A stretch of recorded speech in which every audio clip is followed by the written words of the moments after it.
All students of class 9th Tenth. of TSS school, Class 10. sorry. All students of class 10th of TSS school 87 RD Kaliganj are welcomed to present in online classes of biology class 10. बोले start.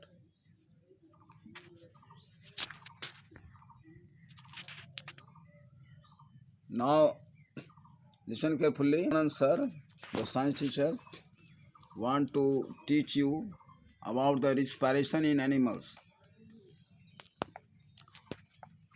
Now look at the book. Different animals have different modes of respiration. For example, in simple unicellular animals like amoeba, respiration takes place by the simple diffusion of gases through the cell membrane.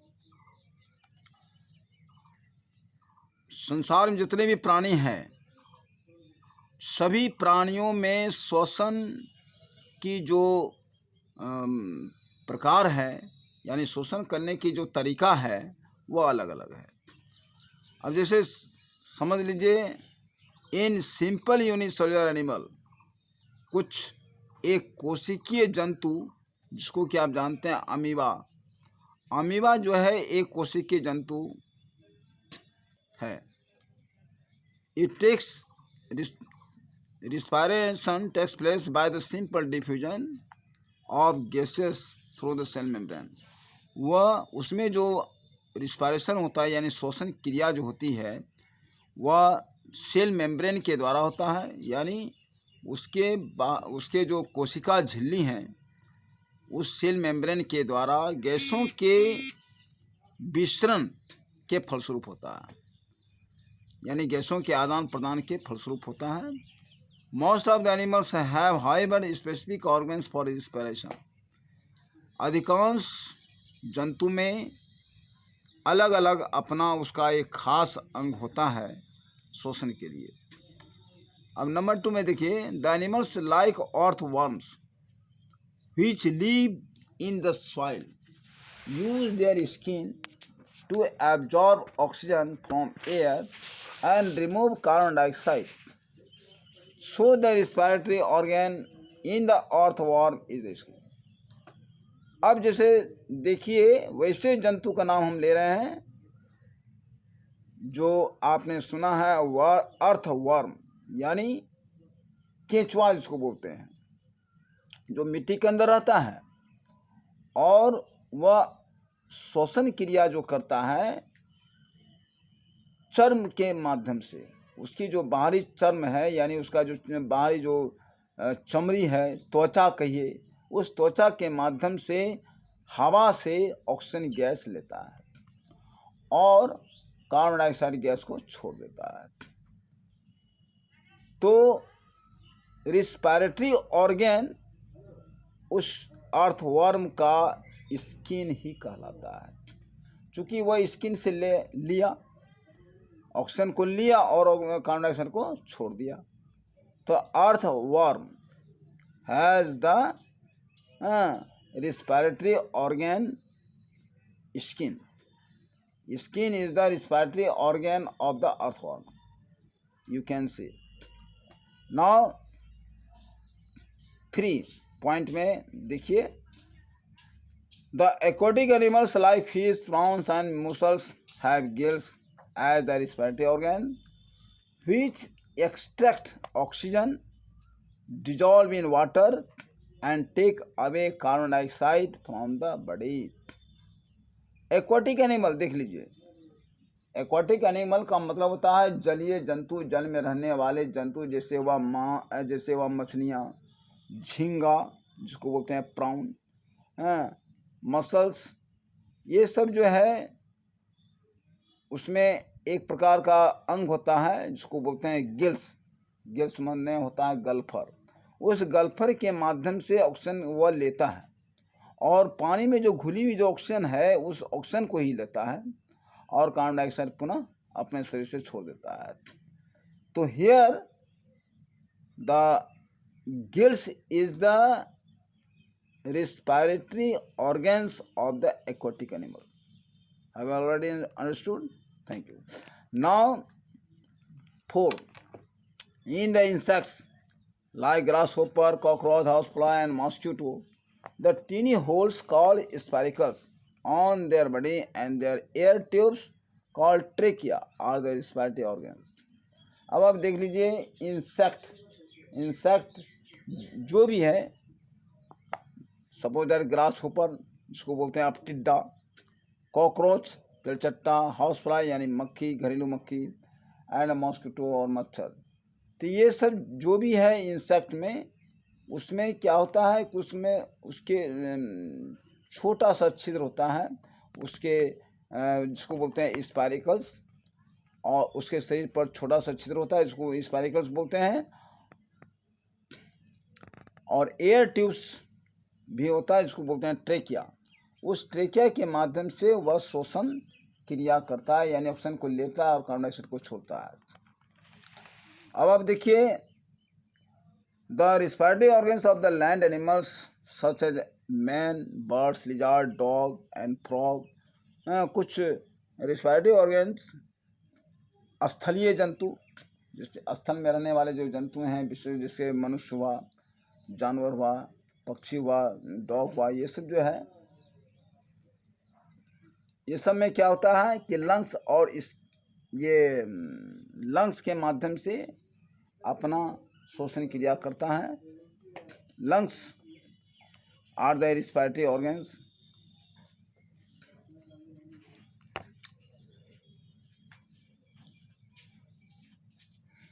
All the respiratory organs, whether skin, gills, trachea और lungs, have 3 common features.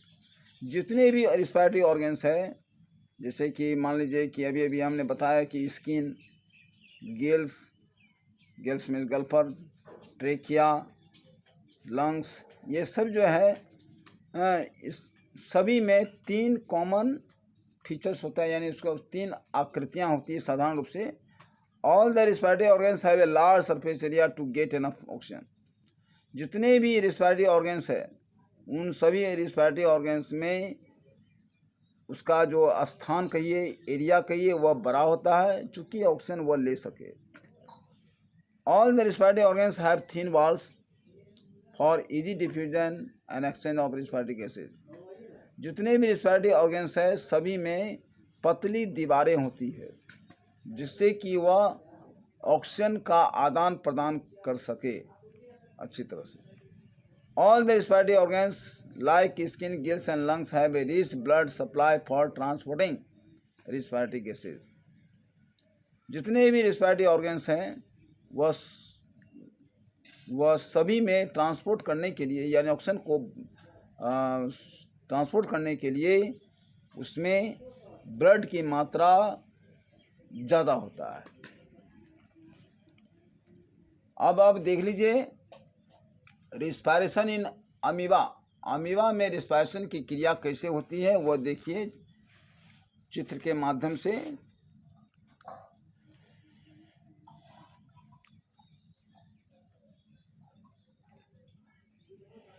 Amoeba is a single cell animal. Amoeba depends on simple diffusion of gases for breathing. Amoeba चूंकि एक कोशिकीय मात्र जंतु है जो अपना श्वसन क्रिया करती है गैसों के आपसी लेन देन के फलस्वरूप। The diffusion of gases takes place through the thin cell membrane of amoeba. और ये जो गैसों का जो आदान प्रदान होता है, अमीबा अपने एक पतले कोशिका झिल्ली के माध्यम से ही वह ऑक्सीजन और कार्बन डाइऑक्साइड का आदान प्रदान करता है। In other words the exchange of gases in amoeba takes place through its cell membrane. Let us discuss this in somewhat detail. Amoeba lives in water, है ना। इसी प्रकार से हम और भी देखते हैं, पैरामीशियम कहिए, प्लानेरिया कहिए, these are the organisms which respires through the cell membrane. उसी तरह से हम देखते हैं कि अमीबा हुआ, पैरामीशियम हुआ, प्लेनेरिया, ये जो अपना शोषण क्रिया करती है सेल मेम्ब्रेन के माध्यम से करता है। ठीक है, ओके, थैंक यू।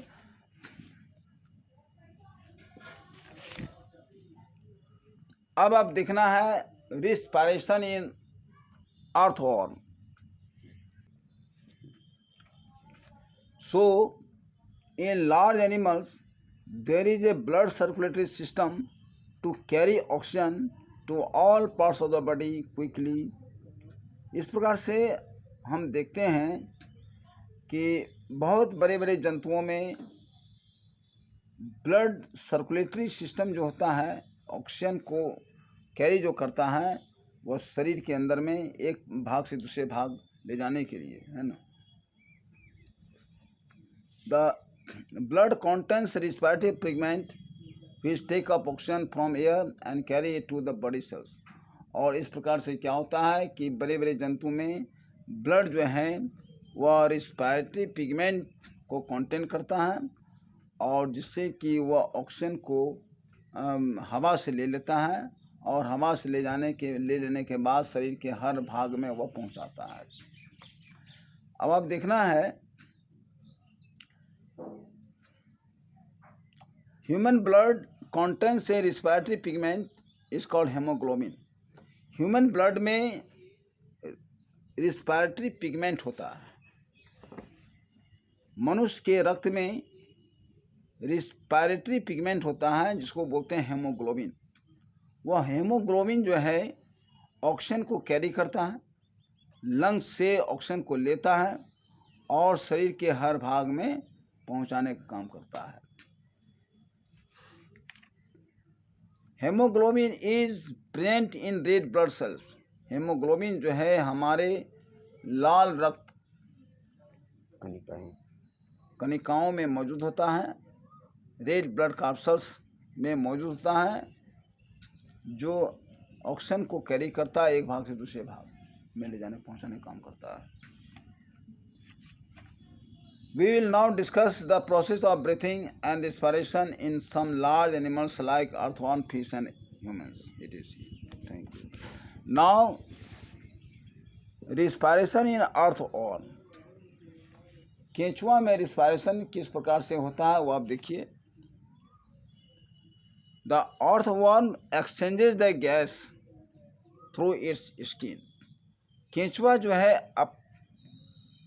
अपने त्वचा के माध्यम से, यानी अपनी जो गिली उसकी जो त्वचा है उस त्वचा के माध्यम से गैसों का आदान प्रदान करता है। This means that the respiratory surface of an earthworm is its skin.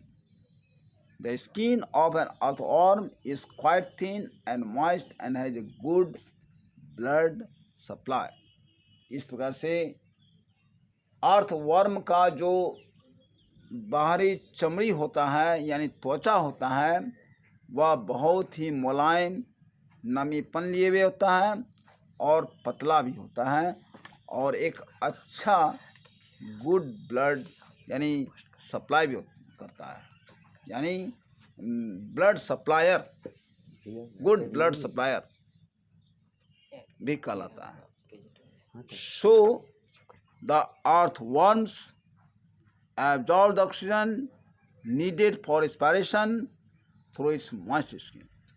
इसीलिए केंचुआ जो है अपने ही त्वचा से जरूरत के आधार पर ऑक्सीजन को वह श्वसन क्रिया के रूप में ले लेता है। That's all।